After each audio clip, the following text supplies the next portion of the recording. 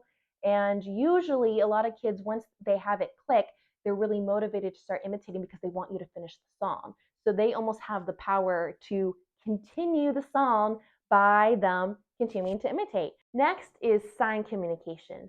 So using specific signs in order for them to actually communicate some of their wants and needs.